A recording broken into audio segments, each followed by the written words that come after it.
নমস্কার বন্ধুরা, welcome to KGN sport channel. তো গাইজ, এই ভিডিওতে আমরা কথা বলবো মোহনবাগান ভার্সেস যে হায়দ্রাবাদ ম্যাচটা হয়েছে সেই সম্বন্ধে কিছু আলোচনা করে নেব এবং ইস্টবেঙ্গল ভার্সেস শ্রীনিধি ডেকানের ম্যাচ সম্বন্ধে কিছু আলোচনা করব। তার সঙ্গে সঙ্গে সুপার কাপের ডার্বি ম্যাচ যদি ড্র হয় কোন টিম সেমিফাইনালে যাবে তা নিয়ে বিস্তারিতভাবে আলোচনা করব এবং তার সঙ্গে সঙ্গে হাবাসের আপডেটটাও তোমাদেরকে দিয়ে দেবো। তাই ভিডিওটা খুব ইন্টারেস্টিং হতে চলেছে। তো ভিডিওটা পুরোটাই দেখার জন্য অনুরোধ রইল। আর আমাদের চ্যানেলে কোনো বন্ধু নতুন হয়ে থাকলে একটাই অনুরোধ করব, আমাদের চ্যানেলটিকে সাবস্ক্রাইব করে পাশে থাকা বেল বটনে ক্লিক করে অল করে রাখো। তো প্রথমে মোহনবাগান ভার্সেস হায়দ্রাবাদ ম্যাচের কথা বললে, মোহনবাগান টিম 87 মিনিট অবধি পিছিয়ে থেকেও হায়দ্রাবাদের সঙ্গে 2-0 গোলে ম্যাচ দিল। কিন্তু ম্যাচটা যে জিতেছে তাদের জিতার মতো পারফরম্যান্স সামান্যও ছিল না। তো ম্যাচের শুরুতেই চুঙ্গার গোলে মোটামুটি এগিয়ে গিয়েছিল হায়দ্রাবাদ টিম। ম্যাচের শেষ মুহূর্তে আত্মঘাতী গোল করেন জেরেমি, নিজে বলকে ক্লিয়ার করতে গিয়ে বল গোলে ঠেলে ফেলে। তারপরে মোহনবাগান 1-1 করে ফেলে এবং শেষ মুহূর্তে পেনাল্টি থেকে গোল পায় মোহনবাগান টিম। দিমিত্রি পেট্রাডস পেনাল্টিটা নেয় এবং গোল করে তার ফলে 2-1 গোলে মোহনবাগান টিম জিতে যায় হায়দ্রাবাদের বিরুদ্ধে। কিন্তু যে ম্যাচটা খেললো জেসন কামিন্স, তার পারফরম্যান্স সামান্যও ভালো ছিল না, খুব খারাপ পারফরম্যান্স করেছে। তাছাড়াও মোহনবাগান টিমের যে বিদেশি প্লেয়ারগুলো খেলেছে তারাও সেভাবে পারফরমেন্স করতে পারেনি। জাস্ট হুগো বুমোস এবং দিমিত্রি পেট্রাটস মোটামুটি ওয়ার্কলোড নিয়ে ফুটবলটা খেলেছে, তাছাড়া সেভাবে পারফরমেন্স তাদের মধ্যে দিয়ে আসেনি। তাছাড়া হায়দ্রাবাদ এই ইয়াং ছেলেগুলো, বাচ্চা ছেলেগুলো দারুণ পারফরমেন্স করেছে। তাদের ডিফেন্স, নিন্দর্জি যে ডিফেন্স করেছে দারুণ ডিফেন্স করেছে। নিন্দর্জির রেড কার্ড হওয়ার পরে মোহনবাগান টিম কিছুটা ব্যাকফুট থেকে ফ্রন্ট ফুটে আসে, কিন্তু তাছাড়াও সেভাবে তাদের খেলা চোখে পড়েনি। সেক্ষেত্রে হায়দ্রাবাদের বিদেশিহীন বাচ্চা ছেলেগুলো দারুণ ফুটবল খেলেছে। তাই এই জায়গাতে দাঁড়িয়ে সামনের ডার্বি ম্যাচ, সেই ম্যাচটা কি মোহনবাগান জিততে পারবে আদৌ? কারণ এই নামি দামি বিদেশি দিয়ে তো খেলা হয় না, খেলতে হবে ভাই। তুমি খেলতে এসছো, পারফরমেন্স করো। জেসন কামিন্স লড়েনি, সামনে শুধু দাঁড়িয়ে দাঁড়িয়ে বল খেলছে। এভাবে বল খেলা যায়? এভাবে হয় না। তাই জেসন কামিন্সকে আমার মনে হয় উইন্টার ট্রান্সফার উইন্ডোতে ছেড়ে দেওয়াটা বেটার। তার জায়গাতে যে কোনো প্লেয়ার আসুক, বা আমাদের ইন্ডিয়ান কোনো বাচ্চা ছেলে কেয়ার নার্সারি, মানভীর সিংকে সামনে খেলালে তার চেয়ে ভালো খেলে দেবে।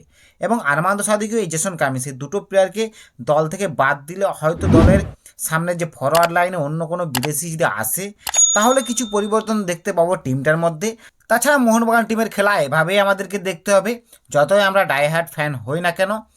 তবে আমার পার্সোনাল মতে হাবাসের আন্ডারে হয়তো মোহনবাগান টিমের কিছু বিদেশিকে চেঞ্জ করা হতেও পারে, তবে হওয়াটা দরকার। নেক্সট আপডেটটা হাবাসকে নিয়ে। হাবাস মোহনবাগান টিমে যোগ দিবে, মোটামুটি আজকে কলকাতায় চলে আসবে হাবাস। তারপর তিনি ভুবনেশ্বরে গিয়ে কলিঙ্গ স্টেডিয়ামে মোহনবাগান টিমের সঙ্গে যোগ দিবে। তো এটা একটা ভালো নিউজ মোহনবাগান টিমের জন্য এবং মোহনবাগান ফ্যানদের জন্য অবশ্যই ভালো নিউজ। হাবাস স্যারকে আমরা দেখতে চাই, তার কোচিং আমরা দেখতে চাই। অবশ্যই হাবাস স্যারের আন্ডারে মোহনবাগান টিম ভালো খেলুক, এটা আমরা চাই। নেক্সট আপডেটটা হচ্ছে ইস্টবেঙ্গল ভার্সেস শ্রীনিধি ডেকানের যে ম্যাচটা হয়েছে সেই ম্যাচ সম্বন্ধে আলোচনা করলে, সুপার কাপের দ্বিতীয় ম্যাচ জিতলো ইস্টবেঙ্গল টিম।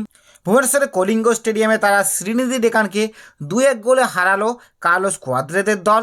19শে জানুয়ারি ডার্বি ম্যাচ, তার আগে ইস্টবেঙ্গলের এটা একটা বড় জয়।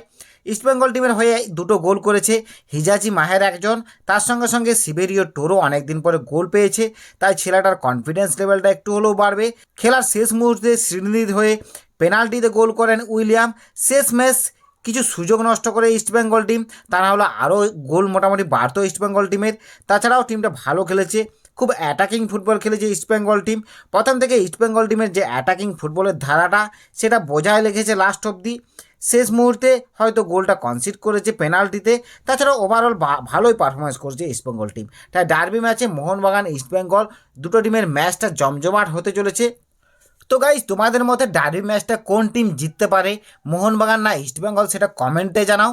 তো ডার্বি ম্যাচ যদি ড্র হয়, মোহনবাগান ইস্টবেঙ্গল, কোন টিম সেমিফাইনালে যাবে তা নিয়ে আলোচনা করলে এই মুহূর্তে পয়েন্ট টেবিলে গোল পার্থক্যে দুটো টিম সমানই।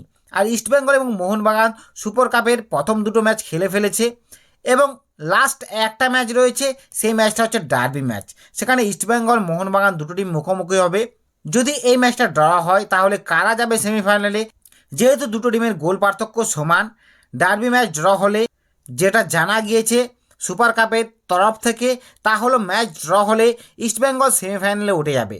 ছিটকে যাবে মোহনবাগান টিম। তবে কোন অঙ্কে? ইস্টবেঙ্গল যেহেতু সুপার কাপে বেশি গোল করেছে সেই হিসাবে তারা চলে যাবে সেমিফাইনালে এবং মোহনবাগান টিম তারা ঘর চলে আসবে।